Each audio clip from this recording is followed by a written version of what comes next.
我穿越后第一件事就是给校花一个大逼嘟，甚至还让她跪下舔我。只因舔了3年的校花刚觉醒 S 级异能就把我给甩掉，还扬言要找人打残我，却不想我激活了系统，只要不断选择就能获得各种武魂。给我跪下。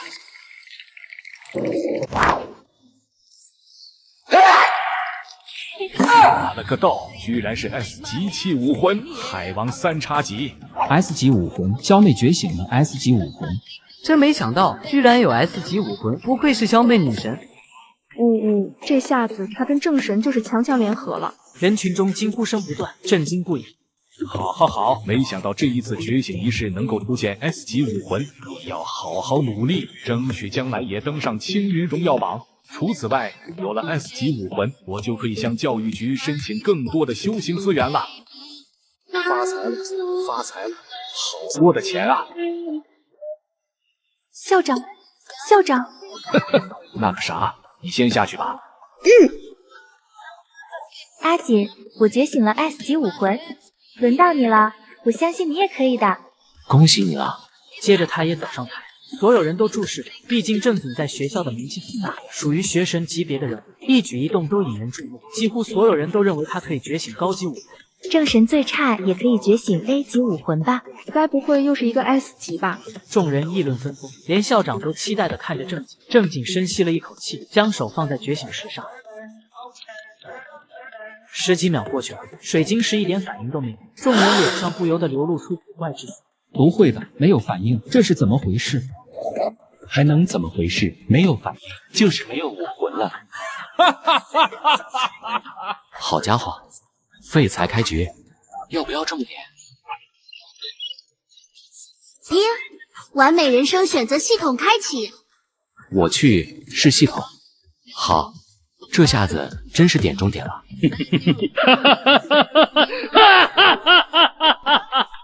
正神怎么还笑得出来？正神不会是伤心过度，失心疯了吧？什么正神？现在是武魂都没有的正大废材了。正经，你没有武魂，下去吧。不骄不躁，心性超群，可惜了。哪怕是给他一个稍微差一点的武魂，他都有极大可能成为强者的。但现在，正经走下高台，看向肖妹，却见对方原本看着自己那热切的目光，不知何时变得冷漠了。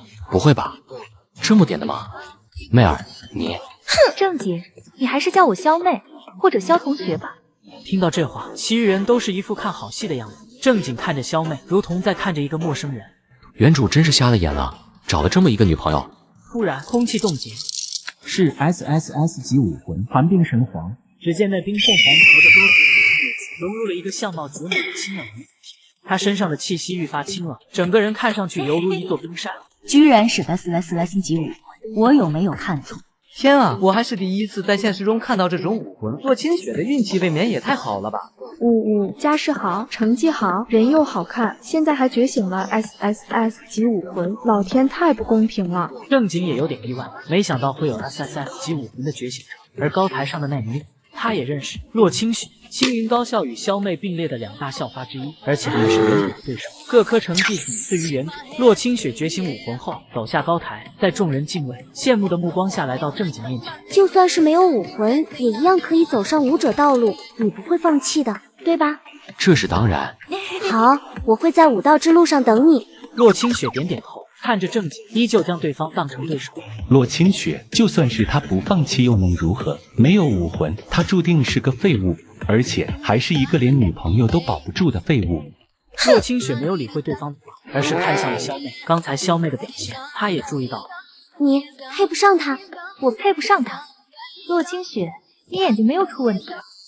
我觉醒的可是 S 级武魂，而他是个连武魂都没有的废材，是他配不上我。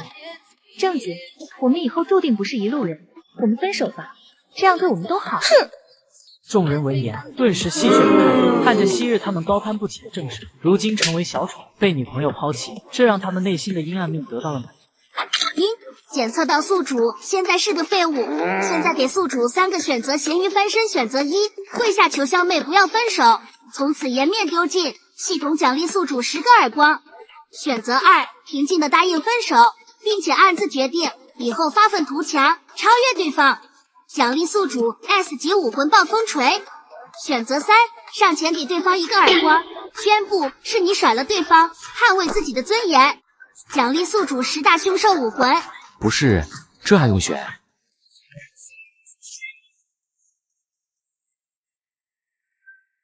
我只是给了跪着的校花几个巴掌，却觉醒了10大凶兽。只因我激活了神级选择系统，只要不断选择，就能获得各种武魂和奖励。正经选完后，反手就给了肖妹一个大逼斗。你居然敢打我！1年前，你说你父亲病危，需要钱治病，是我卖了学校大笔第1名获得的基因药剂给你父亲治病。9个月前，是你淬体失败，经脉受损，是我打了3个月工，为你买来了修补经脉的补脉丹。半年前，被10几个混混绑在厂房，是我单枪匹马去把他救了回来，因此我还在床上躺了大半个月，可你一次也没来看过我。还有你身上的这一身新衣服，也是用我打工的钱买的。这1年多来，我给你补的课，讲的题，不然你成绩能提升的这么快。现在没让你把这些东西还我，只是打你1巴掌，都算是我大人有大量。正经每说出一件事，他都觉得原主就是个傻叉。这个肖妹明摆着就不是真心爱他，分明就是看中他这个学神身份，在一起能够满足他的虚荣心，还毫无负担的享受他的服务。真不知道原主是怎么忍到现在。不过现在不一样，他来了，他才不惯着对方这臭毛病。咦，人长得挺漂亮，就是这人品也太差了一点。是啊，众神就算是没有觉醒武魂，要分手也该找一个没人的地方。大庭广众之下，也不考虑一下人家的面子。就是枉费人家对他一片付出，这个肖妹太不是东西了。听着四周众人说的话，他的脸色一阵铁青。正经，我跟你拼了！顿时他身上爆发出湛蓝色的光芒，下一秒，刚刚觉醒的武魂海王3叉戟就被握在手里，手的3叉戟就朝正经挥去。但此时正经身上陡然爆发出气息，一道存在的是气息，只见正经身一道道武魂之力释放，其中包含吞噬万物，在黑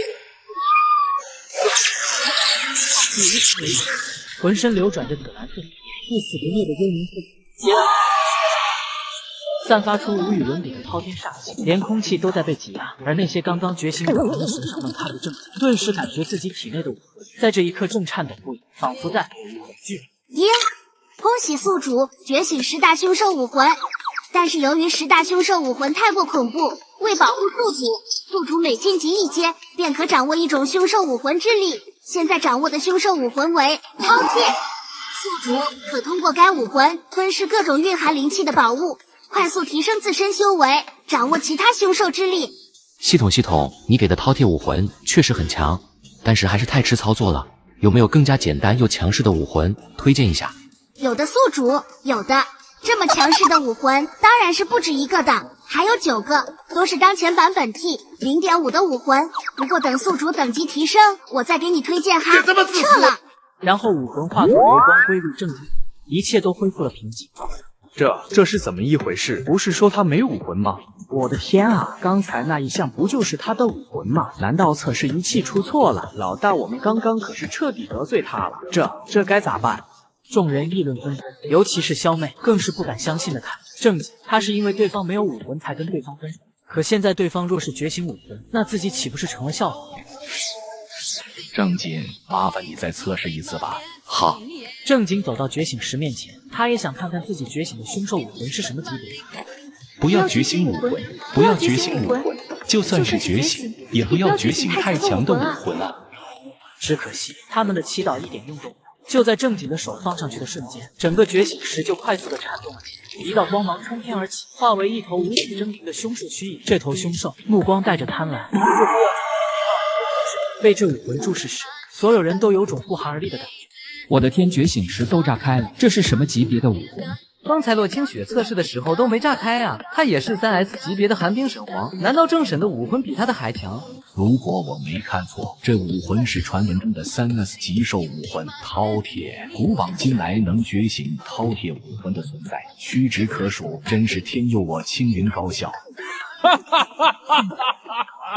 不可能的，他刚刚都还没有武魂，怎么突然就觉醒了呢？其实像正经这样的例外不是没有，武魂藏得比较深，在觉醒仪式上没有觉醒武魂，事后受到某种刺激下，突然就觉醒了。要说刺激，就只有肖妹向正经提分手的事了吧？肖妹更蒙圈了，前男友崛起，居然是因为跟我分手。我就知道你不会就这么堕落下去的，不管是过去还是现在，你果然是我唯一的对手。或许未来也一样。咱们青云高校最出色的2个人，全都觉醒了3S 级武魂，简直是不可思议。是啊，这2个人从以前开始就在互相较量，现在还都觉醒了3S 级武魂，好像莫名的有一点般配呢。双强组合，简直不要太带感了。对，什么肖妹哪里比得上洛神？洛神和正神才是最配的。一些学生已经开始磕起 CP， 而肖妹看着正经，围的肠子都青了。若是自己不那绝情，若是自己念着正经以前的好，甚至没有这么快分手，那现在还陪在正经身边，享受荣耀的人依旧是自己啊。我只是藏了个书包，校花却直接跪下说要给我生猴子，而这一切的开始，只是因为我觉醒了10大凶兽武魂。阿锦，你原谅我好不好？我们重新开始。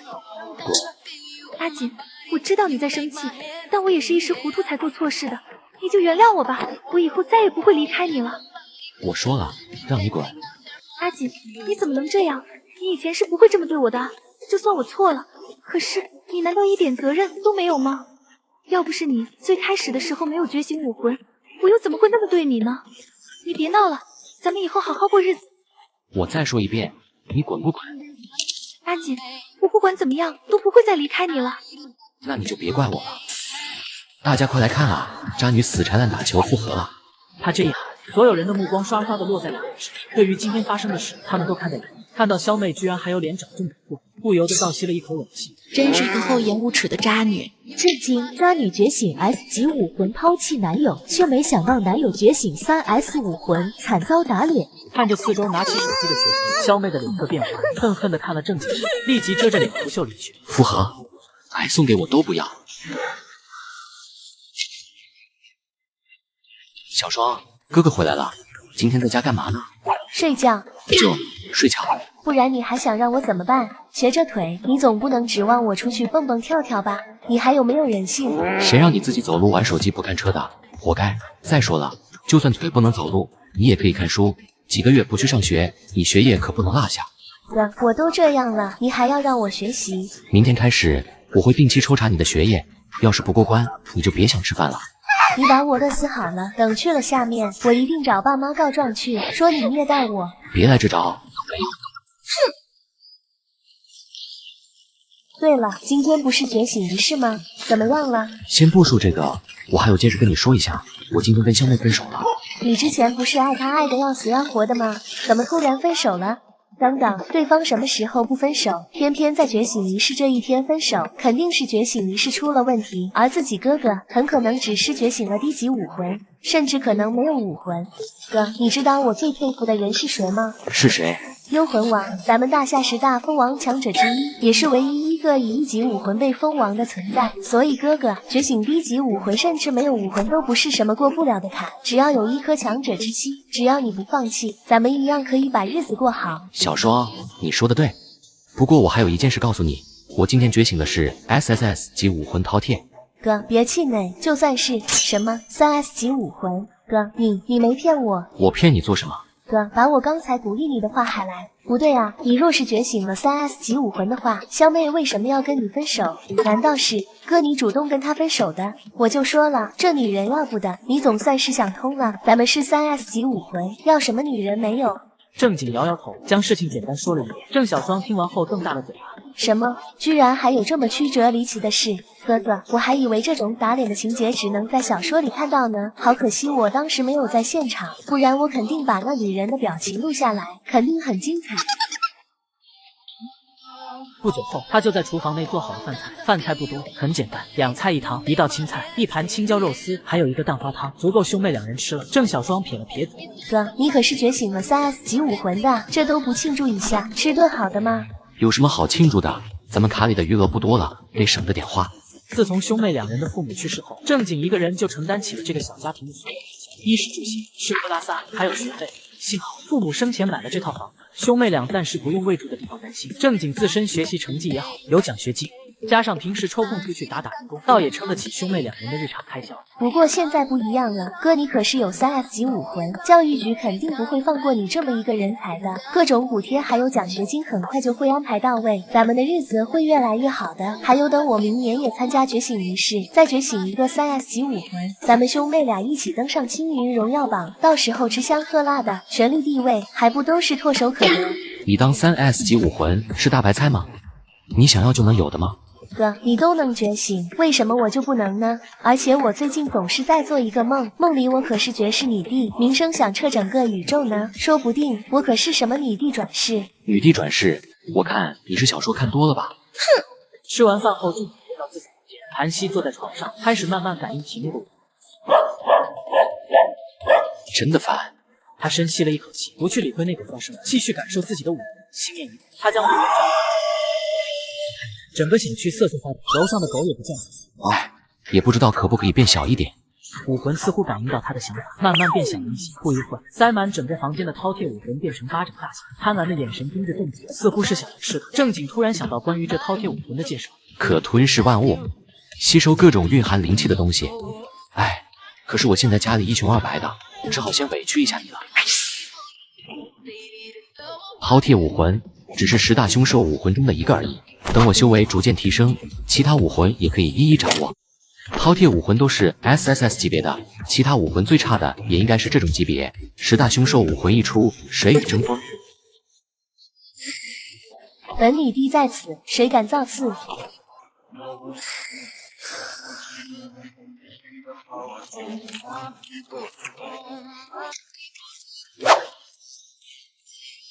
小双，起来吃早餐了，我要去学校了。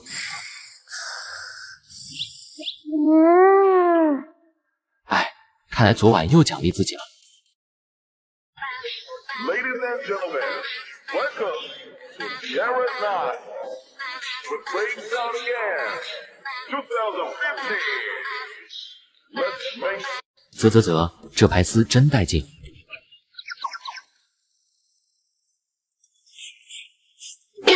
我靠，公车之狼！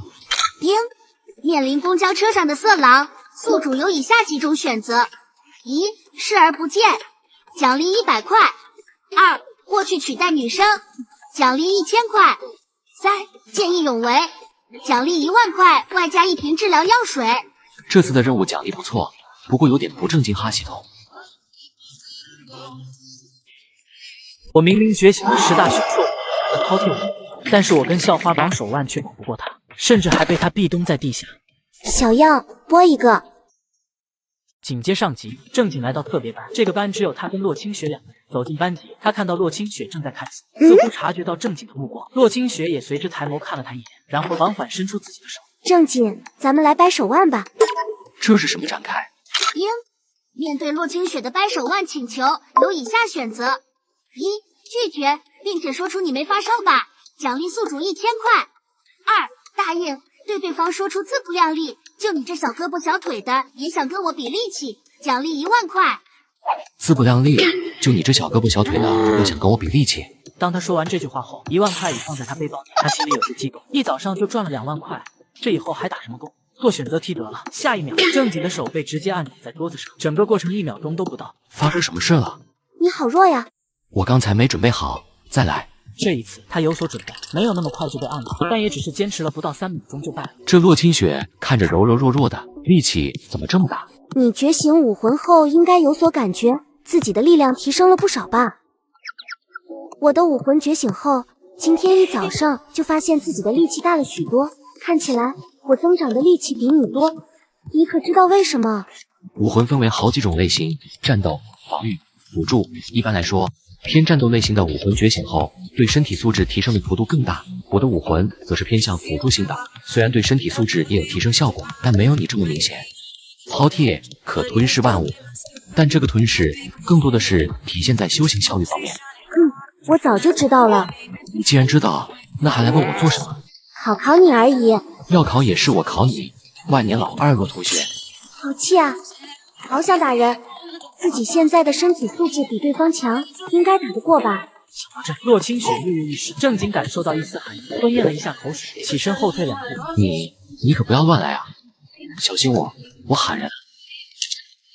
你喊吧，喊破喉咙也不会。我是不是来的不是时候？不，你来的正是时候。这位姐姐，我的学校好像没有见过你，不知道你来这做什么。姐姐，我叫穆晴空，是教育局派我来的。从今天开始，我就是你们的老师。穆晴空，居然是穆晴空，青云市教育局内最年轻的金牌教师，青云市少有的 S 级武魂拥有者之一。原来姐姐这么厉害啊！一口一个姐姐叫着，以前怎么没发现？你嘴巴还挺甜的。说的你好像尝过一样。我看你是找死。怎么了，两位同学？打闹时间结束，接下来该说正事了。你们都是3S 级武魂的拥有者，教育局对你们很重视，所以派我来指导你们。今天我打算教你们武道的第一课就是冥想吐纳，这是晋级武者的关键。冥想感受天地灵气，吐纳则是将灵气吸入体内炼化，化作武者灵力。说着，穆晴空从随身的包包拿出一张羊皮卷，他将羊皮卷打开，上面赫然画着一尊古老的神人。这是武道冥想图，是帮助武者冥想、感悟灵气的宝物。越高级的冥想图，越容易帮助武者进入冥想状态。而这是青云市教育局内最宝贵的武道冥想图之一，名为《月下剑仙图》，其中蕴含着的武者气韵，只有亲自看到这张冥想图才能感受到。给你们半个钟的时间，将这张图记下，然后开始冥想，感受灵气。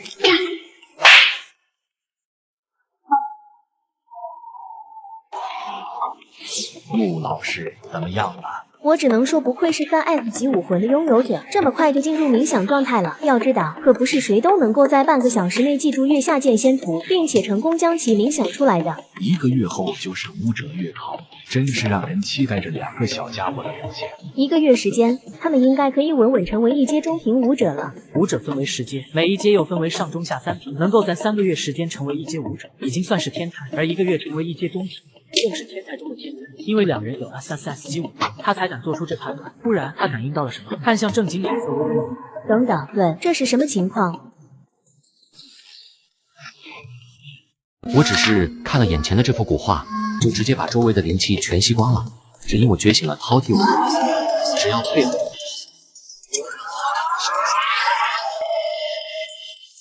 不是，这吸收灵气的速度也太可怕了。四周灵气疯狂地朝着正经涌击，在他周身形成了一个灵气漩涡板，就连洛清雪身边的灵气都被霸道吸走。不仅是洛清雪，此刻整个青云3中，所有正在冥想吸收灵气的学生们都感觉，本该被他们吸收的灵气，全都朝着同一个方向汇聚而死。不是，我的灵气呢？发生什么事了？关关，灵气好像都被其他人给吸走了。那些老师们也不吱声，顺着灵气的流向，来到了特别班的修炼室，那些学生也都跟了过来。是特别班，是正神还有洛神做的。不对，你们看洛神，对方没有在冥想，只有正神一个人在冥想，是他做的。好家伙，他一个人就把整个学校的灵气给吸走。那我們還修行個無線啦，正神，給我們留一條活路吧。这个家伙吞噬灵气的效率这么出声吗？连我这个3S级武魂的拥有者都比不上。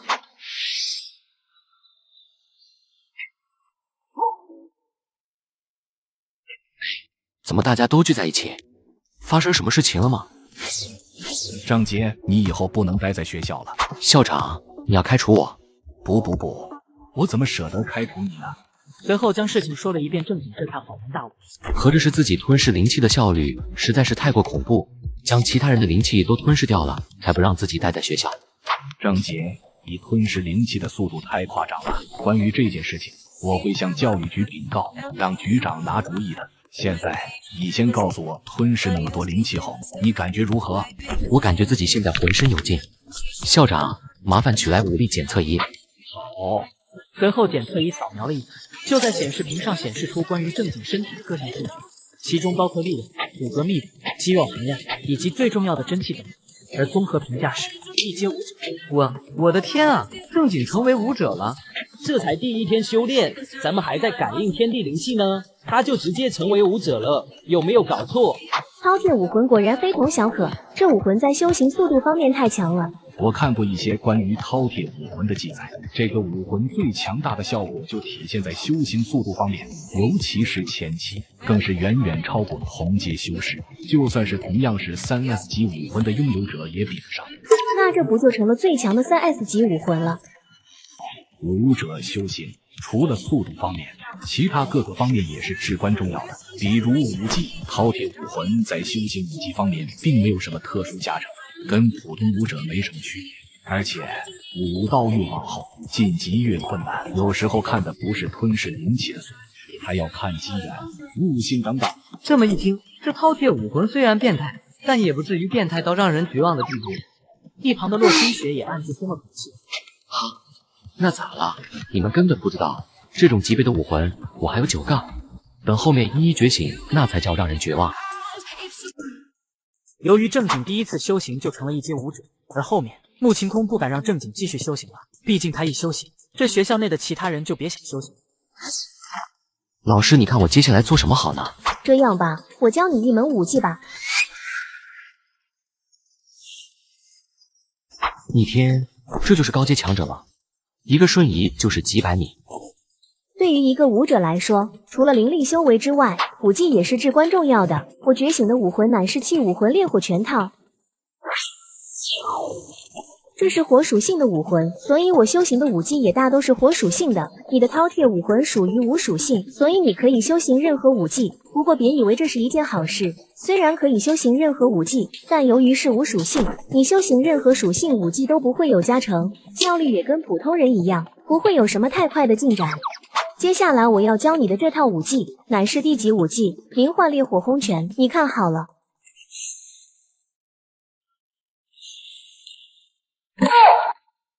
知道我这一拳用了几分力？不知道，1分力就这么恐怖？这要是出10分，不得把这整个校道炸掉。我要是出100分力，可以把学校炸没。666，满分是100%的。好好加油，总有一天你也会达到我这个高度的。男人只是往前多走了一步，就被各方顶级势力是一看决心，而这些势力都是来求他进入己方。可男人接下来的操作却出乎意料。不好意思，你们。郑同学你好，我是3生集团的董事长，我们想跟你谈一谈你今后的学业问题。只要你愿意，我3生集团愿意资助你完成学业，在这过程中的所有花销支出都由我们赞助。你只需要在完成学业后加入我3生集团，并至少为我们工作3年时间。郑同学，我们是天神基因工程的，只要你加入我们，你以后的基因药水都由我们包揽。什么基因药水，哪有我们老居药业的丹药好？郑同学，我们愿意为你提供今后修行的各种丹药。我天雷武馆可以为你提供各种武道秘籍。SSS 级武魂的牌面就是大啊！这随便一个企业都是我们青云市赫赫有名的存在啊，居然全都来招揽圣神了。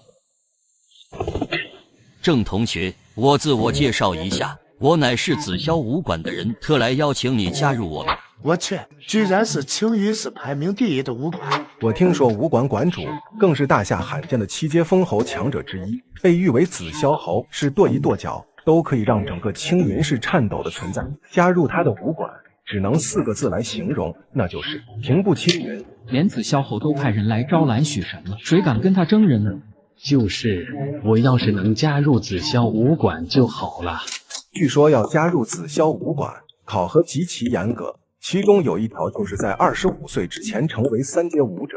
正神现在还不是3阶武者吧？这不是废话吗？正神才刚开始修行，怎么可能那么快成为3阶武者？不过他可是 SSS 级武魂，25岁之前成为3阶武者，跟玩一样。我们武馆主说了，只要你加入我们武馆，他可以收你为亲传弟子。我的天，被一个封侯强者收为亲传弟子，这今后在青云市，正经就算是横着走也没有任何问题了。正经准备答应，突然他面前出现了新的选项。面对紫霄武馆的拉拢，你有以下几种选择：第一，答应加入紫霄武馆，从今往后与紫霄武馆深度绑定，奖励100万元；第二，拒绝紫霄武馆，用自己的力量走出一条属于自己的武道之路，奖励提前觉醒10大凶兽武魂之一。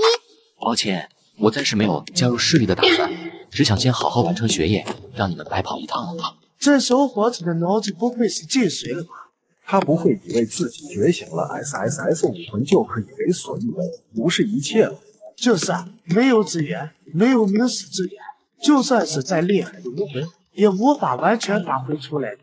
许同学，你再考虑一下。抱歉，我赶着回去。随后正好钻出人群，坐上不远处的公交车，校服、一大群豪车，还有头顶上的韩信身体，在许秋眼里都不如那辆回家的不对车。所有人面面相觑，有些不知所措，谁也没有想到会是这么一个局面。笑死我了！不行，我明天得去紫霄武馆看看那家伙的脸色有多难看。回到房间，正经盘膝坐在床上，迫不及待的想要召唤全新的武。瞬间，一头通体蓝白的白虎出现在他的面前。这白虎体态雍容华贵，浑身蓝白，华贵的服饰，身上还散发着一股无与伦比的凶悍之气。这个就是白虎吗？看着还挺凶猛的，也不知道有啥作用。主人，眼前的白虎明明是男人的武魂，可他却开口说话了。主人，我去，你特么成精啊！主人，俺是你的武魂，那你咋能说话呢？主人，俺前世是白虎，后面却被人陷害陨落。为了保命，我趁在灵魂消散前封印了一丝灵魂，而现在被你唤醒了。你的意思是，你前世是个强者，但是被人陷害后保住了一丝灵魂，然后现在变成了我的武魂。666，演都不演了。主人，既然你把俺唤醒了，常言道，大恩不言谢，以后俺会让你站在武道巅峰的。行吧，你先说一下你的武魂效果吧。主人，俺掌控杀伐之力，可以让你的武剑并且我是后体更可惜。别的强攻型武魂不都可以召唤吗？不，主人，俺是有意识的，不需要你消耗灵力操控。我去，那不就是2打1了？这么爽？主人，俺的能力还远不止，我还能和你融合，爆发出我的最强威力，俗称人武合一。不过由于我现在的灵魂十分虚弱，这个融合技俺现在一天最多只能用1次，等日后俺的灵魂恢复了，一天多次不是问题。哎，我有一计，还是算了，不便多说。开局，我直接就是上路一头火，替不替？不替再接火，还不替？来，3、2片替！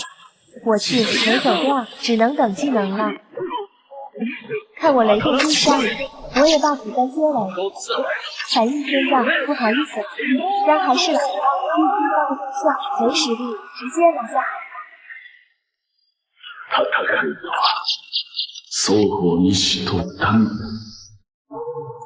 我去，哥你吓死我了！郑小双，你不会打了一天游戏吧？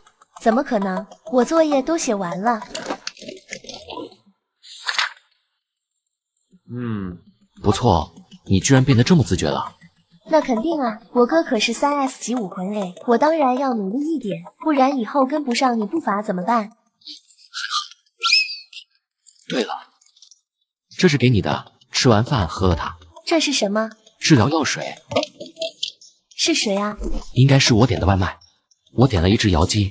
什么瑶姬？哥，你不会是去抢银行了吧？哥，咱们去自首吧，你有3S 级武魂，他们会从轻发落的。想啥呢？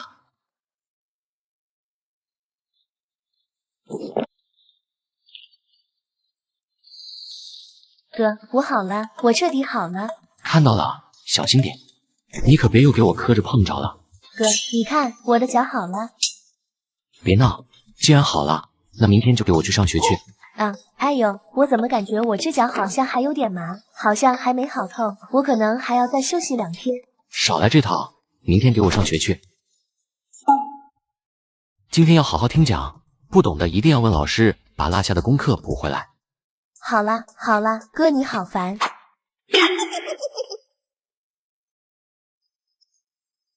女孩上学遭坏学生围堵，强迫她写作业。我的妹妹挺着却也被他们强迫。而我召唤我的武魂反手。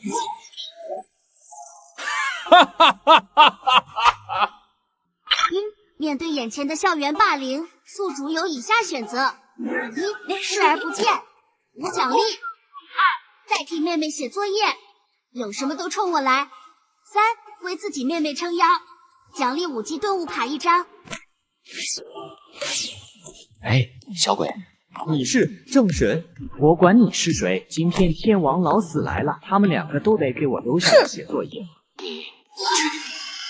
对，我们错了。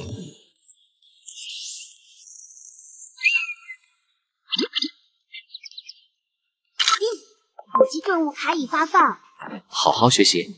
知道了，知道了，哥，你自己去上课吧。小双，你哥好帅啊！嘿，那是，也不看看是谁哥。那你可以把他微信给我吗？不行，为什么？小雨，没听见我哥说的吗？好好学习，别想那些乱七八糟的事。另一边，正经来到特别班，洛清雪早就来了。她正在自己冥想，察觉到正经来了后，睁开眼看着他，眼中流露出一丝复杂。正经，你昨天为什么拒绝紫霄武馆？想拒绝就拒绝呗，哪有那么多为什么？你可知道，昨天你走后，紫霄武馆的人并没有离开，而是在3中收了几个弟子再离开。哦，都收了谁？萧妹，还有李子阳。萧妹有 S 级武魂，被紫霄武馆收下，无可厚非。那李子阳一个 A 级武魂，紫霄武馆也肯收。李家跟紫霄武馆有合作，看着李家面子上，收下李子阳也正常。而且 A 级武魂不算差了。行吧。啧啧，又来。同一时间，其他教室内的学生们也都察觉到了灵气的流失，自然也知道这是正经在修行。抢灵气，他们根本抢不过对方，纷纷放弃修行。3中校长看着了一眼特别班的方向，无奈的摇了摇头，然后到了广播室开始决战。正经同学正在修行，请大家暂时停止吸收灵气，当他吸完了再继续。重复一遍。众人一阵无语，吸个灵气还要全校通报，让其他人暂时停止修行，这也是没水了。知道正经是谁不？我哥。其他人都羡慕的看着他。哇，小双，你哥哥好厉害啊！真羡慕你有这么一个哥哥。你哥可是3S 级武魂，这实在是太了不起了。不少人看着小双，心里都暗自决定以后要跟对方打好关系。连老师看着郑小双的目光都柔和了许多了。时间流逝，正经修行了1个多小时，直到体内的灵气感觉饱和了才停下。你修行完了吗？可以了，你修行吧。对了，穆老师今天怎么还没有来？听他昨天说要去紫霄武馆看紫霄侯被拒绝后的样子。正经愣了一下，没想到穆晴空居然这么大胆，敢去看一个封侯强者的笑话。穆晴空没来，正经就自己到一旁修行武技了。他感应了一下自己体内的灵气。眼前的女人有个癖好，她喜欢让学生打自己。可是学生不仅不可惊讶，使用十分力气，只因眼前的学生是觉醒了双生武魂的，让学生打自己也是为了测试一下武力值。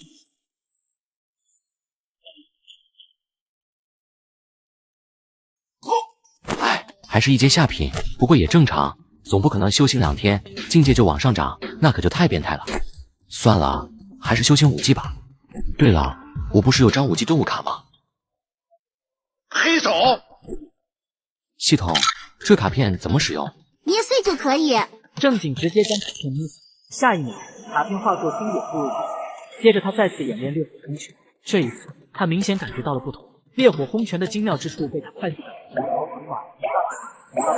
到巅峰，最后一口气顶完了。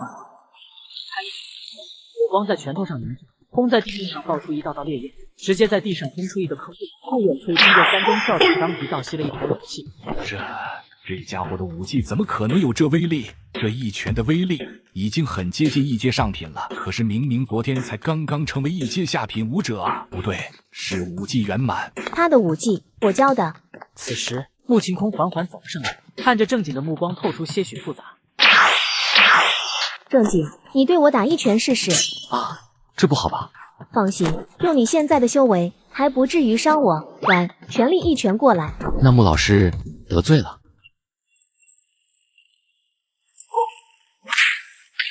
你这小家伙往哪打呢？不过的确是武技圆满的威力。烈火轰拳虽然是低级武技，但你1天就将其练到圆满，你是怎么做到的？我就是练着练着，然后就突然会了。我明白了，你应该是顿悟了。顿悟？哦，对，就是顿悟了。我刚刚确实是用了顿悟卡，没毛病。据说有些人在修行武技的时候，可以一招顿悟，武技熟练度1日千里。什么？只不过这种机会行的难得，就算是我，也只是顿悟过一次而已。你第一次修行武技就能进入顿悟状态，这运气没谁了。另外，还有一件事要通知你，由于你饕餮武魂的特殊性，教育局特地给你准备了一件武道灵器，这是武道灵器蓝灵项链，其中储存了大量的灵气，你以后修行可以直接吸收这蓝灵项链内的灵气，而且这项链内的灵气在消耗的同时可以自己补充，这灵气在你晋级3阶之前应该够用了。穆晴空将项链递给正景，而一旁的三中校长有些羡慕，就算是他也没能配备这样的辅助灵气。我不会让教育局失望的。很好，那我们就开始今天的课程吧。今天学什么？实战。说完一拳打在正景脖子，直接挨了一下。实战是武者最重要的一门课程，只有在实战过程中，武者才能够将自身所学发挥出来。没有经过实战的武者，修为再高也是废物。这特么就是你打我的原因？不是老师，你疯了还来？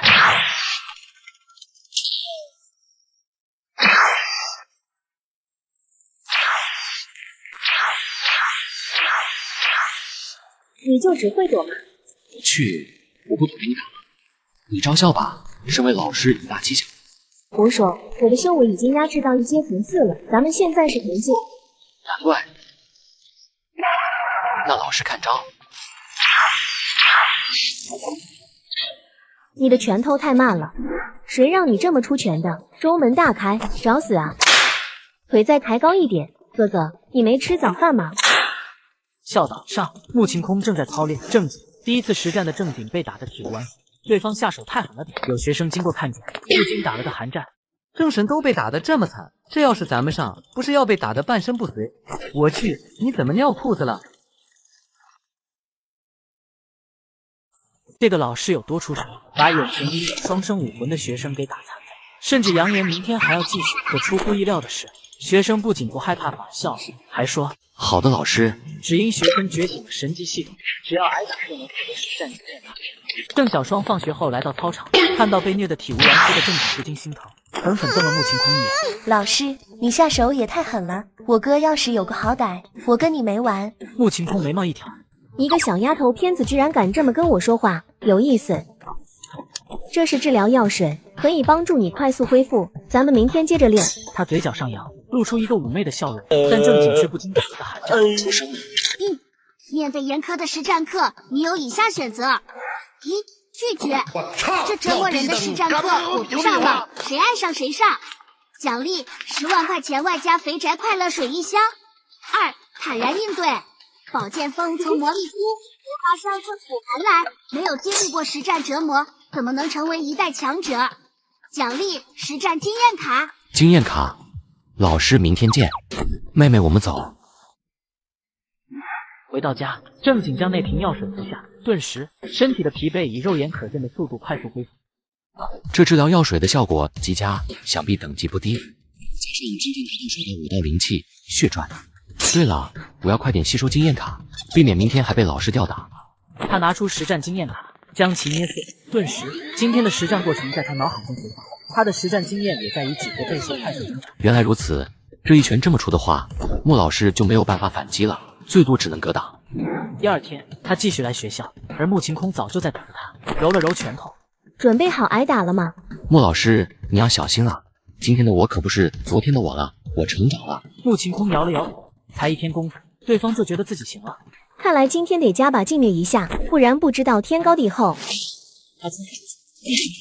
这一拳刁钻无比，却被正景双手交叉挡住了。穆晴空不由得错愕，居然挡下了。穆老师，该我了。老师，这就不行了。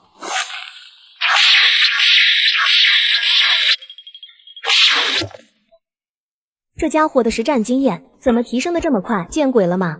穆晴空心头震惊，对方1天把烈火轰拳修行到圆满，而现在又是1天，实战经验就提升了好几个档次。这已经不能用天才来相称，这简直就是妖孽，绝对的妖孽。穆晴空虽然心中震惊，但同样也无比欣喜。要过了几年，大夏就能多出一个封王强者，甚至是9阶皇者。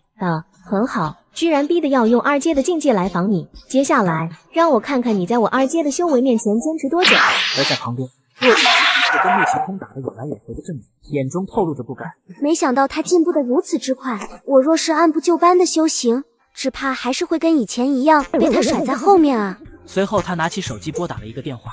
小姐，有什么吩咐吗？听说老君药业最新研制的造元丹准备上市，你去帮我订购一批，越多越好。小姐，那最新的造元丹一颗至少100万呢。钱不是问题，我骆家不缺这几个字。是。正经，我不会一直是万年老二，让你见识一下金钱的力量。时间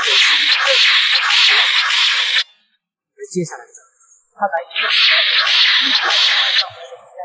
上面休息，禁不住半个月就达到了一阶中品武者境界。只因我上公交车时先迈了左脚，诡异的是，一只异兽魔属性突然破土而出，我当即召唤我的武魂，直接就是一个火司机，你怎么开的车？剧烈的晃动让车上众人摔得气昏八素，突然裂开，一头浑身漆黑的巨鼠破土而出。这巨鼠足有好几米高，血红的双眼透着凶光，身上散发着浓烈的圣气，轰的一声，直接将公交车顶翻。是一阶异兽血魔鼠，看，快跑！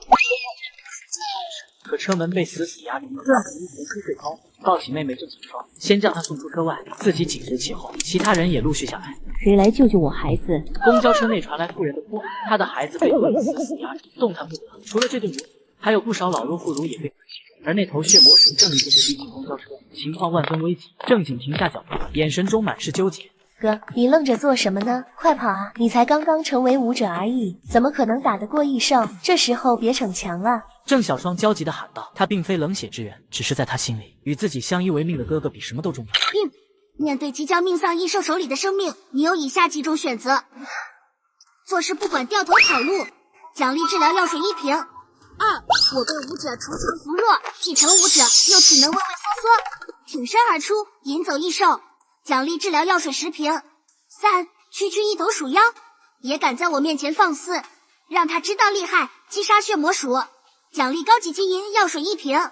郑景深吸一口气，奖励对他来说并不重要，关键是他无法眼睁睁看着无辜的生命消失。我辈武者当以铲除异兽、维护百姓为己任。哥，郑小双急得眼眶发红。小双，你先离开，哥一定会回来的。他毅然决然的。为什么你们总是这个样子？爸爸是这个样子，你也是这个样子。公交车前，血魔鼠口水滴答，死死盯着车内的猎物，仿佛那就是美味的生命。完了完了，死定了！妈妈，我害怕。车内哭喊声一片，绝望的气息弥漫开来。就在血魔鼠要发动攻击的千钧一发之际，一道身影挡在了他面前。畜生，给我！是武者，由武者来救我们了。被困的人们眼中燃起希望。另一边，正经跟血魔鼠在。不愧是异兽，哪怕是最普通的异兽都这么皮糙肉厚的。异兽跟武者一样，费尽了一点时间。但即便是最普通的一阶异兽，肉身强大，力量、速度都远在寻常一阶武者之上。同境界中，异兽占据上风，只有2阶武者才能无压力单杀1阶异兽。我现在是1阶中品，想要杀他，至少也得是1阶上品。要不是我上一集吸收了实战卡，早就不知道死了多少回了。主人，你忘了我吗？突然，正经听到了武魂的呼唤。好家伙，我才想起来，白虎，我现在遇到问题了。快助我！正经心，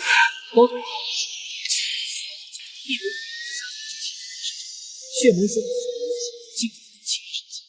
畜生！哥，小双，哥刚刚那一拳帅吗？小伙子，你哪里受伤了？突然，他意识到不对劲，这不是人血，是异兽的血。你杀了异兽？对。正经平静的回答。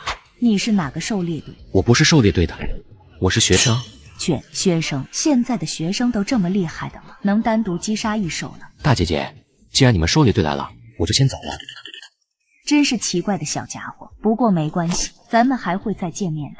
女子把玩着手中的徽章，看着地上血魔鼠的残肢断臂，嘴角勾起一抹玩味的笑容。若真是这小家伙做的，那可真是太有意思了。哥哥强迫妹妹喝药水，当天夜里就直接做了一个梦，梦里他直接变成女帝，纵横宇宙。可突然，他对其他几个与自己一样是自己的，连星辰都破碎了不知道几颗。女帝受到前所未有的创伤，奄奄一息，在生命的最后关头，那几个围攻女帝的人在这股力量面前一一受到重击，而就在自爆的女帝用尽最后力气，施展某种秘法，将自己的一缕残魂打向宇宙某处。女帝的残魂在力宛若流光，不知道跨越了多久，最后落在了一颗蓝白色的星辰之上，正是蓝星。郑小双被那惊人的大战惊醒了，起身摸了一下自己额头上的汗水。原来如此，我的前世原来是被人围攻致死的。待我重回巅峰，定要报复回来。待我重修18年，谁敢叫帝皇下皇权？你们给我等着吧！就在郑小双憧憬着未来，燃烧斗志之时，他旁边传来一个淡漠声音。